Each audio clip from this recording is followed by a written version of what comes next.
నాకు వచ్చిన అందరికీ ధన్యవాదాలు. సో ఈ యూత్ ఫోర్స్ అనేది మన కులానికి ఏదన్నా చేయాలి, మనం హైదరాబాద్లో జాబ్ చేసుకుంటాం, మన వాళ్ళంతా వెనకబడి ఉన్నారు.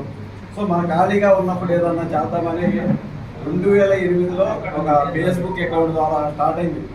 సో 2008లో నేను ఖాళీగా ఉండి నాకేం పని లేక ఈ ఫేస్బుక్ ద్వారా మన వాళ్ళంతా గ్యాదర్ చేస్తాం. మిగతా కులాలన్నీ గజ్జిలు అంటారు, మన కులం పేరే వినపట్టలేదు అని చెప్పేసి ఉద్దేశంతో నేను స్టార్ట్ చేసి ఆ తర్వాత ఒక 5,000 అయిన తర్వాత 2013లో విజయవాడలో మీటింగ్ పెట్టి ఆ తర్వాత 2014లో మన హైదరాబాద్లో ప్రియదర్శిని కాలనీలో పెట్టి సో ఇలా చేస్తున్న క్రమంలో నాకు ఆ టైంలో ఒక రిజిస్ట్రేషన్ కావాలంటే ఒక 5 మెంబర్లు కావాలి, 7 మెంబర్లు కావాలి. నేనున్నా నాతో పాటు 6 కావాలి.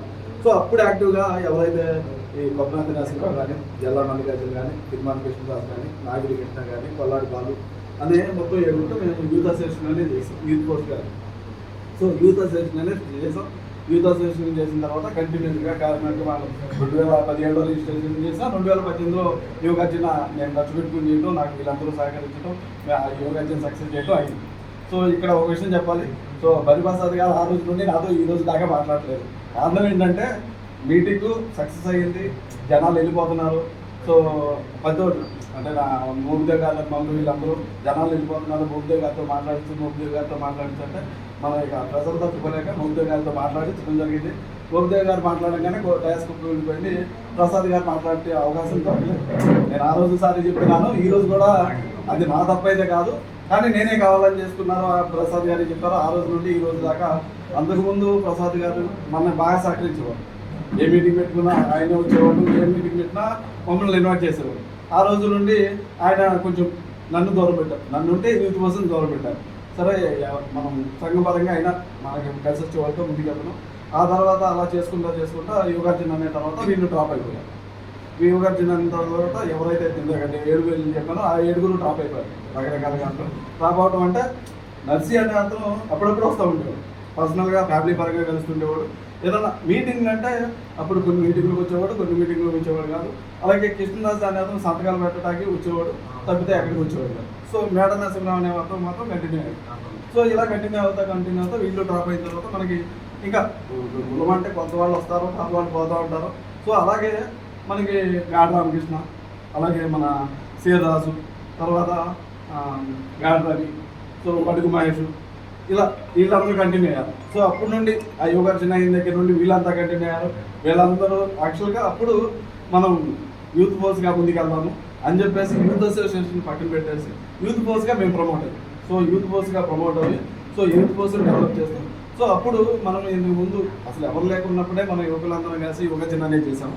సో మన పెద్దవాళ్ళందరూ సపోర్ట్ తీసుకుంటే మహాగర్జన చేస్తాం. సో దానికి మన పెద్దవాళ్ళందరూ సపోర్ట్ కావాలని చెప్పేసి మనం ప్రతి ఒక్కరికి వెళ్ళి ముందు అసలు లక్షలు ఇచ్చేవాళ్ళు ఉన్నారు, కానీ వాళ్ళకి ఎంత ఇంట్రెస్ట్ ఉంది ఎంత ఇంట్రెస్ట్ లేదు అనేది తెలియాలంటే ముందు 10,000 అనేది ఒక కలెక్ట్ చేసి ఒక 10 లక్షలు అనేది డిపాజిట్ చేసి మనం ఎక్కడికైనా మన డబ్బులే అవుతుంది. ఇప్పుడు ఇంతకుముందు తిరిగిన ఈ టీం కానీ తర్వాత వచ్చిన టీం కానీ ఎవరు డబ్బులు ఆడలేదు, ఎవరో రూపాయి ఇచ్చేవాళ్ళే. సో ఇలా ఎంతకాలం మనం వేసుకుని తిరుగుతాం, మనం అంటే తిరుగుతున్నాం, మన తర్వాత వచ్చేవాళ్ళు ఎలా తిరుగుతారు. మనం పని చేద్దాం, ముందు 10,000 కొంతమందికి ఏర్పాటు చేసి ఒక 10 లక్షలు డిపాజిట్ చేద్దాం. దానికో 2 ఏళ్ళు ఇంట్రెస్ట్ వచ్చింది అంటే దాదాపు ఒక 20 ఏళ్ళు ఇంట్రెస్ట్ వచ్చింది. ఆ 20 ఏళ్ళతో మనం నెలకో ఖర్చు చేసేయచ్చు అని అప్పుడు నాకు అనిపించి నేను మన వాళ్ళతో చెప్తే ఈ కృష్ణ రవి తర్వాత సీరరాజు మేమందరం అప్పుడు కలెక్ట్ చేసిన వాళ్ళు వీళ్ళు ఎవరు లేరు. సో మేమందరం మన జిల్లా రామచంద్రరాజు మేమందరం కలిసి సో 10,000 దాదాపు మేము అనుకున్న టార్గెట్ 100 మంది, కానీ వచ్చింది 120 మంది. సో దాదాపు 12 లక్షల వరకు వచ్చింది. దాంతోపాటు ఆ 12 లక్షల తర్వాత మనం అప్పుడు ఏమనుకున్నామంటే మనం మహాగర్జన చేయాలి. మహాగర్జన కంటే ముందు ఒక మన డిమాండ్ వినిపించడానికి సో ఒక మీటింగ్ పెడతాము తొమ్మలపల్లి కళాక్షేత్రంలో అని చెప్పేసి మేము మీటింగ్ ప్లాన్ చేసుకోవడం జరిగింది. ఆ మీటింగ్ కూడా మ్యాక్సిమం అందరి దగ్గరికి వెళ్ళామనుకో, అలాగే టీవీ రావు గారి దగ్గరికి కూడా వెళ్ళాం. సో అప్పటి వరకు టీవీ రావు గారు కూడా మనతో మంచిగా ఉండేవాళ్ళు, మనం ఏం చెప్పినా వచ్చేవాళ్ళు, ఆయన ఏం చెప్పినా మనం వెళ్ళేవాళ్ళం. ఆయన దగ్గరికి పెద్దగా అందరిని అలాగే అడిగాము, ఆయన అలాగే అడిగాము. ఆయన ఏమడిగామంటే అన్న మేము ఇలా కార్యక్రమం చేస్తున్నాం, సో 10,000 విత్తనం అంటే నువ్వు కార్పెంటర్లు వేసుకుని 10,000 కలెక్ట్ చేస్తున్నావు నా దగ్గరికి వచ్చింది అన్నగారు. మీకు తెలుసు కులంలో మంచి చేస్తుంటే మంచిని చూసేవాళ్ళు కంటే చెడు చూసేవాళ్ళు ఉన్నారు. మీరు హైదరాబాద్లో ఏమేం చేస్తున్నారో నాకు తెలుసు, మీరు ఎంత కష్టపడుతున్నారో తెలుసు. మీరు నా గురించి చెప్పినప్పుడు విన్నప్పుడు మీ గురించి నాకు చాలా తెలిసి అవన్నీ చెప్పడం కరెక్ట్ కాదు సో అని చెప్పేసి నేను అన్నాను. అంటే ఆయన కొంచెం మనకి అనుకూలంగా అనిపించాం. సో ఆ రోజు నుండి ఆయన దగ్గరికి నేను వెళ్ళడం మానేశాను, ఆయన నన్ను వెళ్ళడం మానేశారు. సో ఆ విధంగా ఆయన కూడా కొంచెం మనకి దూరం అయ్యారు.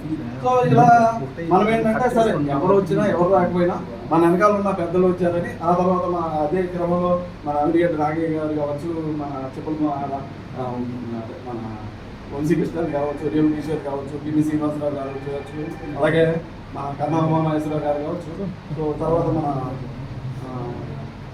చెప్పుల మోహన్ రావు గారు కావచ్చు, ఇలా ఒక 10 మందిని సెలెక్ట్ చేసుకుని సో ఎంతసేపు మనం చేయడం కాదు, సో వీళ్ళందరూ ఆధ్వర్యంలో వీళ్ళు పెద్దవాళ్ళు కూడా చేస్తున్నట్టు ఉండాలని ఓ సలహాదారుల కమిటీ వేసి ఆ సలహాదారుల కమిటీకి మళ్ళీ ఏదైతే తుప్పలపల్లి కళాక్షేత్రం చేస్తున్నామో ఆ ప్రోగ్రాము ఎక్స్ప్లెయిన్ ఎంత ఖర్చు చేయాలి, దేనికి ఎంత ఖర్చు పెట్టాలనేది ఒక గ్రూప్ దాదాపు 2-3 గంటలు జూమ్ కాల్లో డిసైడ్ చేసి ఎవ్రీ వీక్ అర్థమైనా. సో ప్రోగ్రామ్ సక్సెస్ అయ్యే వరకు జూమ్ కాల్లో కండక్ట్ చేసి వాళ్ళు డిసైడ్ చేసిన దాని ప్రకారం మేము ప్రోగ్రామ్ చేయడం జరిగింది. సో వాస్తవానికి ఏ ప్రోగ్రామ్ జరిగినా తప్పు జరిగితే ఉప్పు జరిగింది, మంచి జరిగింది చెడు జరిగింది. అదేవిధంగా ఆ రోజు ప్రోగ్రామ్ కొంచెం లేట్ అయింది. లేట్ అవడానికి ఈ రోజు కూడా కారణం ఇక్కడ 10 పెట్టారు, జనాలు ఎన్నింటికి వచ్చారు, 11:30 వచ్చారు, 12 అవుతుంది. అది సేమ్ స్టోరీ. మేము 10 కొన్నాము, 12 గంట అయింది. సో అదంతా నేనే కావాలని చేసి నేనంతా ప్లాన్డ్గా ప్రిపేర్ చేసినట్టు సో చెప్పేవాళ్ళు చెప్పారు, ఇదేవాళ్ళు విన్నారు. ఇవన్నీ చిన్నప్పటి నుండి నేను అనుకుంటున్నాను, వదిలేశాను. ఆ తర్వాత నేను అప్పుడే చెప్పాను, ఇది ఎలా జరుగుతుందంటే మనం ఒక చేద్దామని వెళ్తే మంచి చేసేవాళ్ళు 9 మంది ఉంటారు, 10 మంది లాగేవాళ్ళు ఉంటారు. ఈ మహాగర్జన అనేది మనం ఒకళ్ళ చేయగలం, కానీ మీరందరూ ఉంటే కానీ వీళ్ళందరితో పాటు కలుపుకుని చేస్తే బాగుండేది అనే ఉద్దేశంతో నేను ఏం చేశానంటే వీళ్ళకి మీటింగ్ పెట్టమని చెప్పాను. ఈ సలహాదారులందరికీ నేనే చెప్పాను, మిగతా వాళ్ళందరికీ సంఘాలందరినీ పిలిచి మీటింగ్ పెట్టాను.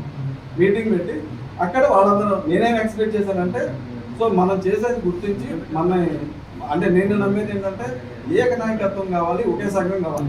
సో ఎవరైతే ఉన్నారో వాళ్ళందరినీ నా నాయకత్వంలో నా వెనకాల పెడతారో వాళ్ళ సపోర్ట్ కూడా రాగిస్తారో నేను ఎక్స్పెక్ట్ చేశాను. సో అక్కడికి వెళ్ళిన తర్వాత ఏం జరిగిందంటే అక్కడికి వెళ్ళిన తర్వాత వర్షం మారిపోయింది. అసలు నేను మాట్లాడుతుంటే నేను అమ్మ అంటే వాళ్ళకి నీ అమ్మ నాకు వెళ్ళిపోతుంది ఏమనుకోదు, నేను చెప్పాలనుకున్నది ఒకటి వాళ్ళకి అర్థమయ్యేది ఒకటి. అండ్ ఇంకోటి ఏంటంటే అక్కడ మళ్ళీ ఉమ్మడి వేదికనే ఇంకో కొత్త సంఘం అనేది చేశారు. అది ఆ కాన్సెప్టే నాకు నచ్చలేదు.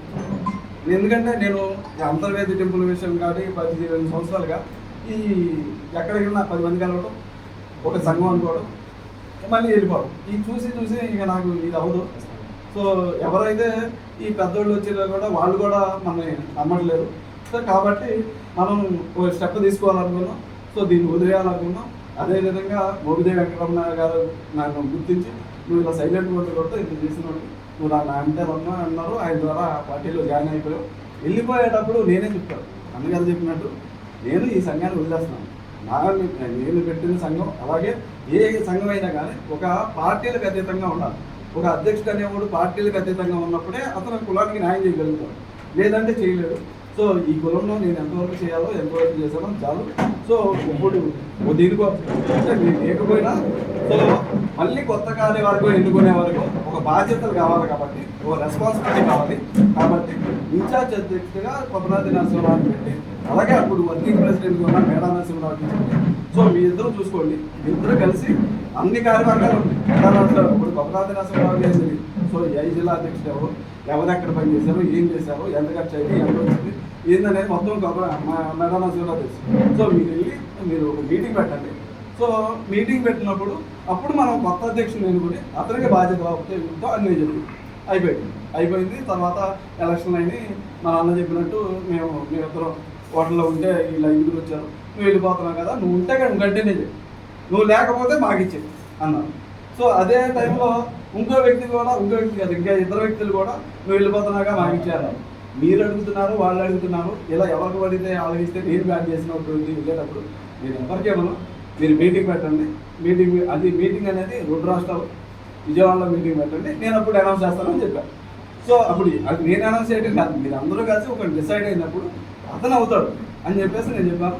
ఆ తర్వాత నన్ను వీళ్ళు మేడా నరసింహరావు వీళ్ళు ఎవరన్నా గుర్తులేదు కానీ మేడా నరసింహరావు కలిసి మేము కూర్చుంటున్నాము హైదరాబాద్లో రమ్మన్నారు. మీరేమో కూర్చోడానికి నేను చెప్పింది ఏంటి, నేను లెక్కలు మాట్లాడదాకి మనం కూర్చున్నారా అన్నారు. అసలు మీ దగ్గర కూర్చుంటే నీ లెక్కలు ఏమిటండి, మీరెవరు అసలు సో నేను ఎక్కడ చెప్పాలంటే ఇలా అందరి సమక్షంలో బహిరంగంగా అనౌన్స్ చేసి నేను ఏదన్నా చెయ్యి అదే నా ముందు ఏదన్నా అడగాలంటే అడగాలి, అంతే తప్పితే మీరు ఎవరో కూర్చుంటే మీరా ఉంటుంది, అది మీతో మీకు అవగాహన ఉన్నా లేకపోయినా నాకుంది కాబట్టి నేను ఆనన్నాను. సో ఇలా 2-3 సార్లు పిలిచారు, 2-3 సార్లు వెళ్ళాలి. తర్వాత జూన్ నెలలో 9వ తారీఖు అనుకుంటాను. సో సాంబశివరావు పార్టీలోకి వెళ్ళిపోయాడు కాబట్టి, అలాగే సాంబశివరావు లెక్కలు చెప్పలేదు కాబట్టి సాంబశివరావు తొలగించాలని గ్రూప్లో మెసేజ్ పెట్టి కొత్తగా కొత్తనాథినాథరావుని ఎన్నుకున్నాను అని చెప్పేసి చెప్పారు. అప్పుడు నాకు అనిపించింది అసలు నేనే తప్పుకునేంటే నన్ను తొలగించడం ఏంటి. రెండోది, ఏ రోజుకి ఆ రోజు లెక్కలన్నీ పీడిఎఫ్లో ఉండే చదువుకున్న వాళ్ళ ప్రతి ఒక్కరికి తెలుసు, తిరిగిన వాళ్ళకి తెలుసు, అక్కడ ఖర్చు పెట్టిన వాళ్ళకి తెలుసు, నాగేంద్ర లాంటికి అందరికీ తెలుసు. నేను లెక్క చెప్పలేదని నా మీద పోతాయి. సో ఇది కరెక్ట్ కాదు. మళ్ళీ మీరు ఈ ఆవిడిగట్లో విజయవాడలో మీటింగ్ పెట్టండి, అక్కడ వచ్చి చెప్తాను అని చెప్పేసి ఆ రోజు చెప్పడం జరిగింది. తర్వాత వీళ్ళు చిన్న చిన్న కార్యక్రమాలు చేసుకున్నారు, కానీ నా దృష్టిలో ఈ కార్యక్రమాలే కాదు, నేను వాటిని యాక్సెప్ట్ చేయలేదు. ఇలాంటి చిన్నపిల్లలు చేసుకునే రాను అనే ఉద్దేశంతోనే ఎలా చెప్పాను. అవన్నీ పిల్ల కార్యక్రమాలు వదిలేనట్టు నేను రాను, నేను చదవడం చేసుకోవడానికి కూడా చెప్పాను. సో అలా అయిపోయింది. ఫైనల్గా నేను అప్పుడైతే ఏదైతే చెప్పానో అప్పుడు అదే కార్యక్రమం ఈరోజు మన కొబ్బరి నరసింహరావు యాజ్ ఏ ఇన్ఛార్జి అధ్యక్షుడిగా నియమించాను. సో ఇప్పుడు నేనేం చెప్తున్నానంటే మళ్ళీ చెప్తున్నాను, ఈ సంఘం నాది కాదు, ఈ సంఘం మన కులస్తులు అందరూ. సో ఈ కులస్తులు ఈ సంఘంలో 452 మంది సభ్యులు ఉన్నారు. నేను అప్పచెప్పే వాటికి 6,65,000 డబ్బులు ఉన్నాయి. అలాగే అన్ని జిల్లాలకి, అన్ని నియోజకవర్గాలకి, అలాగే 2 రాష్ట్రాలకి, ఒక జాతీయ కార్యవర్గం. సో వాళ్ళందరూ చెప్పడం మన బాధ్యత. వస్తారా లేదనేది సెకండరీ విషయం. అదేవిధంగా మనం అందరికీ చెప్పాము, వచ్చిన వాళ్ళలో ఆధారంగా నిర్ణయం తీసుకుంటా ఉన్నాం. సో ఇప్పుడు నేనేం చెప్తున్నా అంటే అన్నగారు చెప్పినట్టు నాకు ఈ సంఘంలో నేను ఎంతవరకు చేయాలో ఎంతవరకు చేశానో అది నాకు కాదు. అలాగే దీంట్లో కంటిన్యూ అయ్యే ఉద్దేశం కూడా నాకు లేదు. కానీ నేను నివేదించేది ఏంటంటే ఎంతమందికి ఇంత పబ్లిక్గా చెప్పకుండా ఒక 7 సభ్యులు, అంటే నాతో పాటు 7, నాతో పాటు పల్లాడి బాలకృష్ణ ఉన్నాడు, అతనికి కూడా చెప్పకుండా ఒక 5 సభ్యులు ఎలక్షన్ అని పెట్టి కొత్తగా ఎన్నుకోవడం అని చెప్పడం ఏంటి, అది నేను విభేదించింది. 452 మందికి పబ్లిక్గా చెప్పి సో చెప్పితే నేను దాన్ని ఆమోదించేవాడిని. అలా కాకుండా మళ్ళీ నాకు అదే వస్తుంది, దొంగచాటుగా చేశారనే వస్తుంది. ఆ దొంగ అనొద్దు అంటున్నారు. సరే మీరు అన్నట్టు దొంగ అనగానే వెయిట్ సో దొంగచాటుగా చేశారనే వస్తుంది నాకైతే. సరే మీరందరూ అన్నగారు పుట్టమాట అన్నారు, మాకు చెప్పి చేశారు. మీకు చెప్పి చేసినా మీరు మాకు చెప్పాలి కదా, అదే అధ్యక్షుడిగా సరే మీకు చెప్పారు, మాకు చెప్పాలిగా ఇలా జరుగుతుంది. అలాగే ఈ కార్యక్రమం దీనికోసం పనిచేసిన వాళ్ళు చాలామంది ఇది మన సంఘం అని చెప్పారు, వాళ్ళకి చెప్పి చేయాలి యాజ్ ఏ పెద్దరికంగా. సో అది ఎవరు తప్పు అని నేను అన్నాను. సో అయిపోయింది.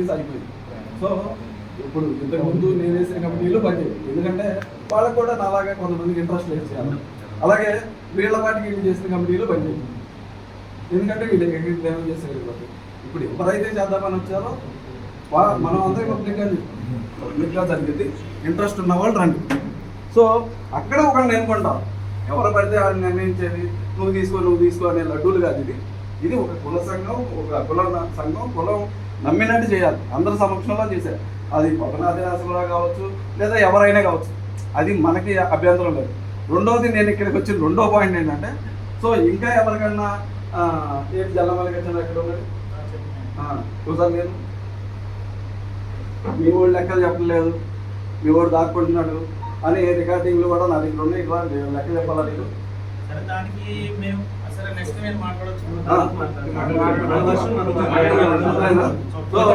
ఆ విధంగా ఇంకా ఎవరికైనా లెక్క చెప్పాలా? సో ఎవరన్నా అప్పుడు చెప్పాలంటే వాళ్ళకి లెక్కలు చెప్పి పద్ధతిగా మనం దీన్ని వేరే వాళ్ళు అందరి సమక్షంలో ఎవరైతే ఎన్నుకున్నారో వాళ్ళకి అప్పచెబుదామనే ఉద్దేశంతో నేను రావడం జరిగింది.